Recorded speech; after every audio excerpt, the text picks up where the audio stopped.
하루를 머물고 이렇게 돌아올 여행에도 준비해야 될 것들이 있죠. 갈아입을 옷이며 잠잘 장소며 무엇을 먹을 것인가, 교통편은 또 어떻게 할 것인가 등등의 이렇게 하루를 여행하는데도 준비할 것이 여러 가지가 있습니다. 그렇게 준비하고 출발해야 되는 거죠. 그런데요, 준비를 해서 출발해 가다가도 휴대전화기 안 가져왔네. 그래서 다시 돌아와서 가지고 가는 경우도 참 많았습니다. 그렇다면 우리가 영원히 살 천국에 들어갈 준비는 얼마나 해야 될까요? 항상 준비를 해야 된다는 것입니다. 노인이 되고 이제 연세가 많아서 아프고 음식을 못 드시고 그렇게 해서 사람이 죽는다면 그거는 자연의 섭리를 어쩔 수가 없지만은, 그러나 종종 건강하던 사람이 갑자기 사고가 나고 갑자기 질병으로 떠나게 되는 경우도 얼마나 많은지 모릅니다. 그러므로 오늘 우리가 이 날도 산다는 것은요, 어떤 생각으로 살아가야 되냐면 오늘도 갑자기 떠날 수가 있다, 그런 생각으로, 그래서 떠날 준비를 하고 살아가는 것이 오늘을 사는 우리들의 지혜인 줄로 믿습니다. 그래서 이 여행은요, 이 떠날 준비는요, 중간에 휴대전화기 가져오지 않았다고, 도중에 뭘 가져오지 않았다고, 급하게 뭘 해놓고 와야 된다고 해서 돌아올 수도 없는 그런 여행이죠. 그러므로 오늘 하루도요, 하나님 앞에 내가 설 준비를 하는 인생이 바로 정말 지혜로운 인생이라는 겁니다. 삼척에 어제 가보니까 해양 레일 바이크라는 것이 있습니다. 우리 시찰위원회에 가을 나들이가 있어서 아침을 먹자마자 춘향교회로 갔었는데, 제가 예전에 사업할 때 시찰회나 노회에 하도 많이 빠져가지고 이제는 빠질 수도 없고, 그래서 바쁘지만 하루 시간을 냈습니다. 한 번도 타보지 않은 이 레일 바이크가 바닷가 옆으로 난 그 철길로 2인용 레일 바이크가 있고 4인용 레일 바이크가 있습니다. 이게 쉽게 말하면요, 예전 기차 선로에 사람이 이제 2명이 타가지고 자동차처럼 된 건데 페달을 밟아가 가는 거예요. 자전거처럼, 모양은 자동차처럼 되어 있지만은 이제 자전거처럼 페달을 밟아 간다고 바이크다, 그렇게 이야기를 하죠. 목사 4명, 장로 4명, 4인승 바이크 2대를 예약을 했죠. 20여 분 기다리고 드디어 탑승을 했는데, 바닷가 옆으로 나 있는 철길, 그리고 철길 옆으로 있는 곳곳에 아주 잘 지은 펜션들이 즐비했습니다. 마을 바로 옆으로 지나갈 때는 노인 일자리의 일환으로 안전을 위해 교통을 이렇게 통제하는 분도 계시더라고요. 가다 보면 터널이 나오는데 각종 조명과 장식으로 아주 추억 쌓기에는 그만인 것 같습니다. 이 삼척시에서 하는 관광 사업 중에 하나인 레일 바이크가 이렇게 참 잘 만들어졌다, 이런 생각을 해보는데요. 그런데 이 레일 바이크의 특징은요, 어떤 특징이 있냐면요, 절대 앞차를 추월할 수가 없다는 겁니다. 그러니까 일정한 간격을 두고 앞차 뒤만 쫄쫄쫄 따라가야 되는 것이고, 그리고 정해진 선로로만 가는 거지 자기가 가고 싶은 대로 마음대로 갈 수가 없는 겁니다.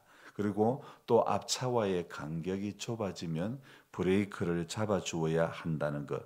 또 한 가지, 출발하는 지점이나 중간에 정거장이나 마지막 종점에는 안내하시는 분의 설명을 잘 듣고 따라야 한다는 것이죠.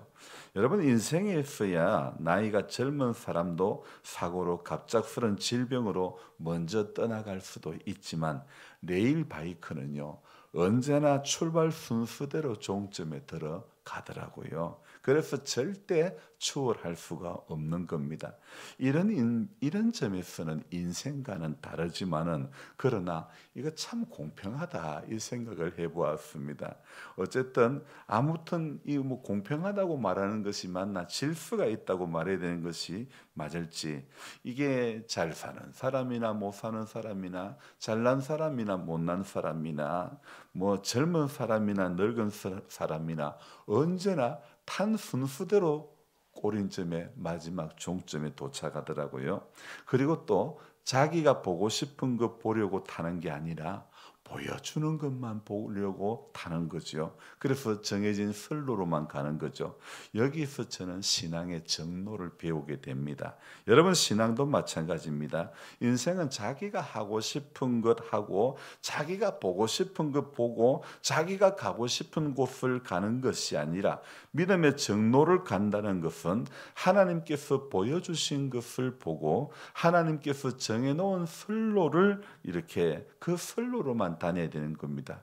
그것을 우리는 성경은 좁은 길이라 이야기를 하고 있죠. 또 함께 하는 교우들과 적당한 속도로 적당한 간격을 그 거리를 유지해야 되는 거죠. 앞 레일 바이크와 추돌하지 않도록 브레이크를 잡아가며 적당한 그런 일정한 간격을 유지를 해야만 되는 것입니다. 여러분 아무리 구경거리가 좋아도 알맞은 거리가 있어야 안전사고가 일어나지 않는 것처럼 아무리 좋아도 성도 간에도 일정한 간격은 늘 유지를 해야 되는 것이 맞는 것 같습니다. 그리고 마지막으로 레일바이크가 아무리 구경할 거리가 많이 있다 하더라도 우리가 달려가야 할 선로는 따로 있다는 겁니다. 인생 가운데 잠깐 그것은 구경하는 선로뿐이지요. 선로일 뿐이죠. 그러나 진짜 우리가 달려가야 할 선로는 오늘도 우리에게 공평하게 허락해 주신 오늘이라는 선로를 저와 여러분들은 달려가야 되는 것입니다. 그런 의미에서 우리들은 오늘이라는 선로 위에서 주님을 모시고 우리들의 인생 바이크가 정해진 선로로 계속해서 힘껏 밟아 가야 되는 것입니다. 인생도요. 제가 그 얼마 전에 또 우리 애들 왔을 때든가 백두대간 수목원에 가봤는데 그 수목원에 전기로 가는 트랩이 있습니다. 그 트랩은 자기가 밟지 않아도 되지만은요, 삼척의 레일 바이크는요, 자기가 밟아야 됩니다. 한번 그 인생도요, 자기가 페달을 밟아야 2인승 바이크는 2명 중에 1명이라도 밟아야 되고 4인용 바이크는 4명 중에 1명이라도 밟아야 되죠. 제일 좋은 것은요. 바이크를 함께 타는 사람이 적당한 힘으로 적당히 밟아가는 것이 같이 밟아가는 것이 쉽게 갈 수 있는 비결입니다. 오늘 힘이 들어도 조금씩 내 인생의 바이크의 페달을 우리가 힘을 내어서 밟아 봐야 되는 것입니다. 임기교회라는 이 바이크가 구원의 방주로서 영적인 그런 역할을 잘 감당해 나갈 수 있도록 우리 각자의 페달을 각자가 힘을 낼 수 있을 만큼 조금씩만 보태면 된다고 생각합니다. 그 인생의 선로 위를 달리는 동안 저와 여러분들은 오늘 이 시인처럼 고백을 해보면 어떨까요? 오늘 1절의 시인은 어떻게 고백합니까? 할렐루야 내 영혼아 여호와를 찬양하라. 나의 생전에 여호와를 찬양하며 나의 평생에 내 하나님을 찬송하리로다. 여러분 인생도요 살다 보면요 고난의 시간 고난의 터널이 있기 마련입니다. 레일 바이크를 타고 출발해서 조금 가다 보니까 긴 터널이 나옵니다. 그런데 그 터널이 무섭거나 두렵지 않습니다. 왜요? 각종 다른 이 조명들이 불을 밝혀주고 있기 때문이죠. 여러분 인생의 고난의 터널에서도 주님은 우리의 빛이 되어 주시는 줄로 믿습니다. 그래서 우리의 조명이 되어 주셔서 긴 그 고난의 터널이 있다 할지라도 우리는 무섭거나 두려워할 필요가 없는 거죠. 그래서 우리 인생 가운데 아무리 긴 터널이 있어도 빛 가운데로 걸어가면 아무 문제가 되지 않습니다. 문제는 인생의 터널에서 빛 대신 주님을 바라보지 못하는 것이 안타까운 것입니다. 주님과 함께하면 찬송가 가사처럼요, 길 잃어버릴 염려가 없는 것입니다. 하늘의 영광, 하늘의 영광, 나의 마음속에 차고도 넘쳐 할렐루야를 힘차게 불러 영원히 주를 찬양하리. 여러분, 인생의 태산을 넘어 고난의 험곡에 가도, 캄캄한 밤에 다닐지라도 광명한 그 빛 마음의 바다 찬란한 천국 오늘도 바라보고 할렐루야를 힘차게 불러 날마다 빛 가운데 걸어가는 우리들이 되어져야 될 줄 믿습니다. 다윗은요, 영혼 깊은 곳에서 여호와를 찬양합니다. 그리고 다윗은 자신의 생전에 평생에 여호와 하나님을 찬송하겠다고 2절에 고백하고 있죠. 지금도 찬양하고 앞으로도 찬양하겠다고 말합니다. 어떤 일이 있어도 하나님 찬양하며 살겠다고 다짐하고 있죠. 여러분, 찬양이나 감사 제목은요, 인생의 어떤 환경에 따라 달라지고 바뀌어지는 것이 아닙니다. 찬양은 절대적이고 찬양은 영원한 것입니다. 내 마음에 하나님이 계심으로 기쁘면 모든 일이 다 기쁘게 여겨지는 거죠. 다윗은 앞으로 어떤 일이 있어도 자기는 하나님을 찬양하는 그 마음으로 살겠다고 다짐하지요. 여러분, 우리 인생은요, 하나님을 찬양하도록 저와 여러분들이 지음을 받았습니다. 하나님은 찬양을 받으실 때 기뻐하시는 겁니다. 우리는 하나님을 찬양할 때 가장 행복합니다. 예수께서 내가 곧 길이요 라고 말씀하셨죠. 여러분, 주님은 오늘도 우리 인생이 밟아가야 할 레일이 되시는 겁니다. 우리로 그 길로만 가야 하는, 우리가 가장 안전한 선로가 주님은 되어주시는 거죠. 그러기에 우리의 호흡이 있는 동안에 다윗처럼 평생에 하나님을 찬양하며 하나님 보여주신 것 보고, 하나님 들려주신 것 듣고, 그리고 하나님이 정해놓으신 선로로만, 그 길로만 내 인생의 바이크를 조금씩 밟아만 가면 되는 것입니다. 또한 그 길을 가는 동안에 3절 말씀처럼 기인들을 의지하지 맙시다. 도울 힘이 없는 인생도 의지하지 맙시다. 그리고 어떻게 해야 됩니까? 5절에 같이 읽습니다. 야곱의 하나님을 자기의 도움으로 삼으며 여호와 자기 하나님에게 자기의 소망을 두는 자는 복이 있도다. 오늘 이 5절에 보니까 자기의라는 단어가 몇 번 나옵니까? 야곱의 하나님을 자기의 도움으로 삼았고, 여호와 자기 하나님을 2번, 그리고 자기의 소망을 두는 자 3번. 자기의 도움, 자기 하나님, 자기의 소망. 하나님은요, 우리의 도움이 되십니다. 하나님은 자기의 하나님입니다. 내 하나님입니다. 우리 하나님은 그 인생들이 자기 하나님께 소망 두는 인생을 향하여 오늘도 그 손길을 베풀어 주시고 복된 삶이 되게 해 주실 줄로 믿습니다. 그렇다면 이날도요, 우리가 이 하루도 살아가는 동안에 내 보고 싶은 것 보고 내 가고 싶은 것 가는 것이 아니라 하나님이 우리에게 성경을 통해서 말씀하고 있는, 약속하고 있는, 신명기에서 말씀하고 있는 수많은 하나님의 약속을 따라 저와 여러분들이 오늘도 우리 인생의 바이크에 발을 올리고 하나님 앞에 힘차게 밟아갈 수 있기를 주님의 이름으로 부탁합니다. 때로는 터널이 나올 수 있습니다. 그러나 터널이 나와도요, 아무것도 두렵지 않아요. 그렇게 빛이 되신 주님만 바라보면, 주님과 함께 있으면 빛 대신 주님이 어두운 내 눈을 밝혀주실 줄로 믿습니다. 기도하겠습니다. 하나님 아버지, 고맙고 감사드립니다. 하루를 시작하면서 또 가보지 않은 여행과 같은 오늘이라는 이 바이크를 우리가 밟아 나가야 됩니다. 하나님 아버지, 이날도 우리가 어떤 길을 가든지 주님은 우리의 힘이 되시고 우리의 반석이 되시고 우리 생전에 찬양해야 될 하나님이신 줄로 믿습니다.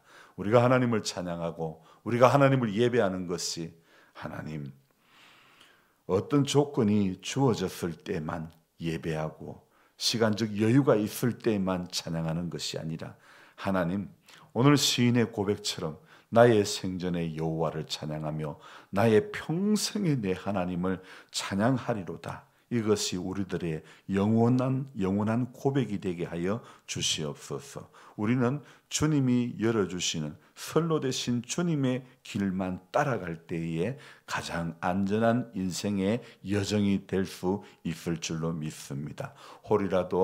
혹시라도 하나님 오늘 이 하루를 이날의 선로를 달려가는 동안에 내 보고 싶은 것, 내 하고 싶은 것, 내 가고 싶은 대로 끌려가는 것이 아니라 말씀이 우리에게 지시하는 것을 바라보고 들을 수 있고 그래서 오늘도 순종하며 하루를 잘 우리 인생의 페달을 밟아갈 수 있도록 도와주옵소서. 하나님 아버지 작은 것 하나도 바라보면서 경험하면서 하나님을 경험하기를 원합니다. 하나님 어떤 것을 통해서도 하나님은 말씀하시는 하나님이시기 때문인 줄로 믿습니다. 자, 짧은 시간에 여행을 준비하는 동안에도 준비해야 될 것들이 얼마나 많은데 하나님 앞에 설 준비할 때에 하나님 얼마나 우리가 준비를 해야 되겠습니까? 끊임없이 기도하고 끊임없이 말씀 앞에 자신을 데려다 놓을 줄 알며 하나님 앞에 잘 오늘도 이 날이 마지막이라는 사실을 그렇게 인식하고 하나님 앞에 이 날도 정말 그렇게 믿음으로 준비 잘하며 하나님 앞에 나아갈 수 있도록 도와주옵소서. 연로하신 성도님들 오늘도 육의 약함을 붙들어 주시고 예수님의 은혜로 예수의 보혈의 피로 강건함을 누리게 하여 주옵소서. 예수님의 존귀하신 이름으로 기도드리옵나이다. 아멘. 간절한 마음으로 주여 부르고 기도합니다. 주여 주여 주여. 하나님 아버지 고맙고 오늘도 감사를 드립니다. 하나님 깨달음의 은혜를 주시고 늘 말씀하시는 그 음성 듣고 하나님 우리